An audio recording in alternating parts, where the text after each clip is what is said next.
மேடையில் நிற்கிற எங்கள் அண்ணன், என் அன்பு சகோதரன் எல்லாரையும் பார்க்கும்போது மகிழ்ச்சியாக இருக்குது. இன்னைக்கு இருக்கட்டும், அது கிடக்கட்டும், அது வருங்க. இன்னைக்கு அதாவது உண்மையிலே என்னங்க இங்கே பார்த்தாலும் இங்கே பாருங்க, ஒரே நம்ம கட்சி கலர் தான் தெரியுது தவிர யாருமே தெரிய மாட்டேங்கல. இல்லை எல்லாம் கொடைக்குள்ள இருக்கீங்களா? அப்புறம் அருமையான நிகழ்ச்சிங்க. பகலை இரவாக்கிட்டான் பாருங்க, இரவை பழவாக்குறான் கடவுள். எல்லாரும் எவ்வளோ சந்தோஷம் கூலியாக உட்கார வச்சுருக்கான் பாருங்க.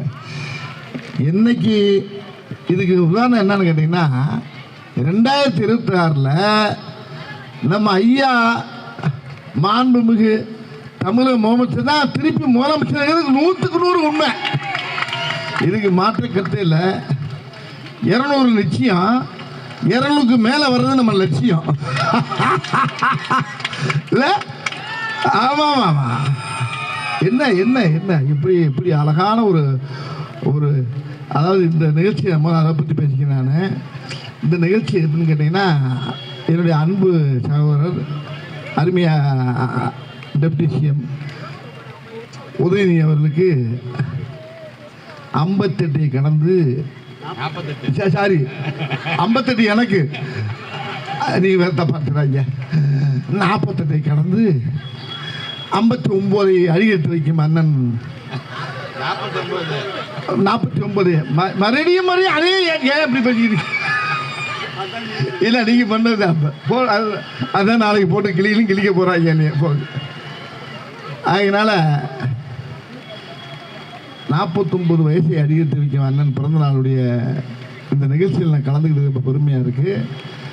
என்னுடைய அன்பு அண்ணன் அவர் எப்பயுமே சுறுசுறுப்பான ஒரு எறும்பு மாதிரி இருப்பார். அப்படியே நான் பார்த்துருக்கேன் உதயநிதி சார். அவர் திரைப்படத்தில் நடிக்கும் போதே பார்த்தீங்கன்னா, அவருக்கு என்ன வேலை கொடுக்குறாங்களோ டைரக்டர் அந்த வேலையை கரெக்டாக அவர் வாங்கி அதை பொறுமையாக ரொம்ப அங்கே கட்டுப்படுவாங்க. அதே மாதிரி இன்னைக்கு தலைமை என்ன பொறுப்பு கொடுத்துருக்கோ அந்த பொறுப்பு பார்த்தீங்கன்னா கரெக்டாக அழகாக வாங்கி உள்வாங்கி மக்களை தயார் பண்ணி அந்த தகுதிக்கு ஏற்ற மாதிரி தன்னை மாற்றிக்கக்கூடிய அளவுக்கு ஒரு பெரிய ஒரு சிந்தனைவாதி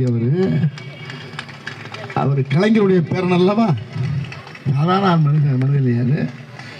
நான் பார்த்த சினிமாவில் பார்த்த உதயநிதி சாருக்கும் இன்னைக்கு அரசியலில் இறங்கி அரசியலில் இறங்கி மக்களுக்கு பணி செய்ய வந்தோடனே அவருடைய உருவம், அவருடைய பேச்சு எல்லாமே சினிமாவுக்கு இதுக்கு சம்மந்தமே இல்லாமல் இருக்கு. நீ சினிமா பாணி அவர் முகத்தில் பார்க்கவே முடியாது. இப்போ அது மாமன்னனோட முடிஞ்சு வச்சு இனிமேல் அவர் முகத்தில் சினிமா மொழியை பார்க்க முடியாது. அவருடைய பணி என்னன்னா உழைப்பு. எப்படி அண்ணன் தமிழக முதலமைச்சர் மாண்புமிகு ஐயா ஸ்டாலின் ஐயாவுக்கு இப்படி கலைஞர் பேர் வச்சாங்க. அவர் பேர் ஸ்டாலின் கிடையாதான், உழைப்பு. அந்த உழைப்புக்கு பிறந்த பிள்ளை எப்படி இருக்கும்? பின்னி எடுக்கும். அதனால மக்கள் பணி அழகாக சிறப்பாக செஞ்சுக்கிறதுக்கு அளவுக்கு அவர் இன்னைக்கு அழகாக போயிருக்காரு.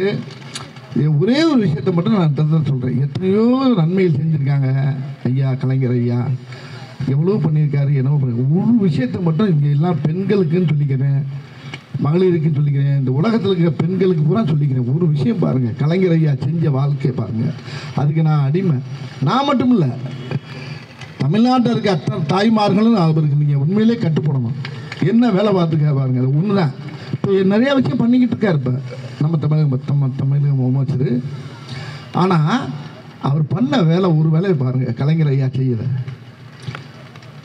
முன்னெல்லாம் ஆம்பளை பிள்ளைக்கு தான் சொத்து, பொம்பளை பிள்ளைய 10-15 வயசில் கட்டி 10 வயசும் கட்டி கொடுப்பான், 18 வயசுல கட்டி கொடுப்பான், 20 வயசும் கட்டி கொடுத்துருவான். ஓடி இன்னொருத்த வீட்டுக்கு போறீங்களே உனக்கு ரெடி சொத்துன்னு சொல்லி அண்ணன் தம்பி அப்பெல்லாம் சேர்ந்து வெட்டுவாங்க. அதை உடைச்சார் பாருங்க கலைஞர், உடைச்சார் சட்டமாக்கி. அந்த பெண் மக்களுக்கு பிள்ளைக்கு சொத்து இருக்குடா, பிள்ளைக்கு பங்கு இருக்குடான்னு சொன்னவர் எங்க ஐயா கலைஞர் ஐயா. எனக்கு ஒரு பையன் 3 பொண்ணு. எங்க வீட்டிலே அந்த பிரச்சனை வரல. அப்படியே மீறினா கூட அது அழகா சட்ட ரீதியாக கொண்டு வர அளவுக்கு ஐயா கலைஞர் ஐயா பண்ணி வச்சுருக்காருன்னா பெண் பிள்ளைகள் அத்தனை பேரும் திமுகவுக்கு தான் ஓட்டு போடணும், திமுக கூட்டணிக்கு தான் ஓட்டு போடணும். அது கண்டிப்பாக நீங்கள் போட்டுருவீங்க. 2026 தமிழக முதலமைச்சர் வரப்போகிறது ஐயா மாண்புமிகு ஸ்டாலின் ஐயா, ஐயா துணை முதலமைச்சர் ஐயா. இதே தான் அது ஒன்றும் மாறாது. அவன் போடுற சண்டை பூரா நம்மளுக்கு சாதகமாக தான் இருக்கும். பூரா உடையுது, எல்லா பக்கமும் உடையுதுன்னு நொறுங்குது, எல்லாம் வைக்குது. இங்கே உடைக்க முடியாமல் அலையிறாங்க. அது நம்ம ஜெயிச்சுக்கிட்டா இருப்போம். இது உடைக்க முடியாது, இது பெரிய கோட்டை. அது ஆகினால எல்லாரும் உங்களை பார்த்துருக்கு, எல்லாரும் முன்னாலும் நான் லேட்டாக வந்து மன்னிச்சுக்கங்க. வழியில் ஊரா பாவம் மேலையெல்லாம் ஏறி வர்றாங்க, ஆட்டோவில் காரில். அவ்வளோ டிராஃபிக்காக இருந்துச்சு. கொஞ்சம் லேட்டாகி போச்சு. ஏன்னா பஞ்சுவாலிட்டி பார்க்குறவர் இவர் அண்ணன் சேகர் பவன். ஆமாம், வரும்போதே கேட்டார், எங்கே இருக்கிறீங்க, பனி என்ன ஆகி போச்சு, போயிட்டு முடியும் லவான்னு கத்துனார். அண்ணே ஒவ்வொரு ஆட்டோக்குள்ளேயும் ஏறி மேலே ஏறி வர்றானேன்னு சொல்லி அவரை சமாதானப்படுத்தி உள்ளே பூந்து வந்துட்டேன். ஆனால் அன்றைக்கி உங்களுக்கு எல்லாருக்கும் கொடையை கையில் கொடுத்து உண்மையிலே எல்லாரையும் சந்தோஷப்படுத்தி அழகாக குளிர்ந்த இடத்துல நிற்கிறீங்க. எல்லாரும் இந்த 2024 அந்த போர் தேர்தலுங்கிற அந்த போரில் எல்லாம் ஜெயிச்சு வெற்றி பெற்று முதல் பரிசு எல்லாரும் வாங்கணும். இதுதான்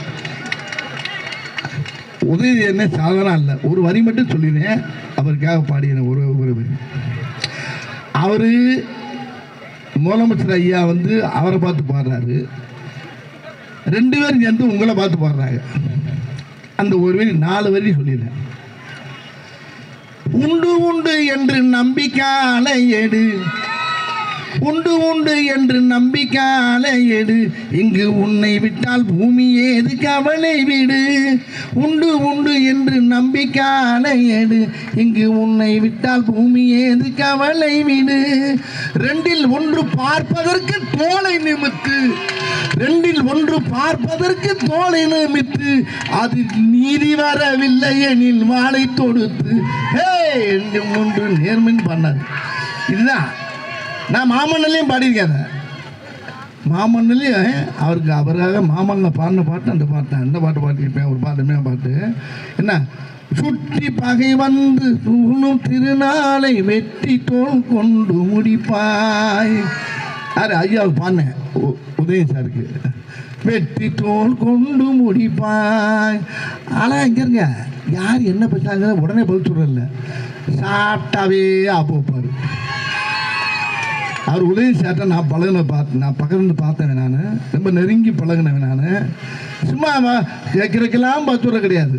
கேப் விட்டு ஒரு 10 கேள்வி கேட்டால் 11வது பதில் பார்த்தீங்கன்னா அவங்க தாத்தா மாதிரி அடிப்பார், நம்ம ஐயா கலைஞர் ஐயா மாதிரி. அதனால் அவற்றெல்லாம் ஒன்று நடக்காது. சுற்றி நிற்கிறது பூரா அது பூரா பயங்கரமான அரசியலை கரகண்டு அப்படியே சட்டியில் குடிச்சவங்கலாம் ஃபீல்டு ஒர்க்கர் எல்லாருமே உள்ளே இறங்கி உங்களோட மக்களோட வேலை பார்க்குறவங்க, மக்களோட மக்களாக வேலை பார்க்குறதுக்கு தான் இன்றைக்கி ஆள் இல்லாமல் அலையுது. இறங்கி உள்ள தைரியமாக போவாங்க, பயப்பட மாட்டாங்க, யாருக்கும் பயப்பட மாட்டாங்க. பயங்கிறதே இந்த நம்ம கழக திமுகவுக்கு கிடையாது. அது நானும் ஒரு ஓரமாக இருக்கேன், என்னையும் சேர்த்துக்கியா. வாழ்க வாழ்க வாழ்க, வெற்றி வெற்றி, நாளை நமதே பின்னுவான்.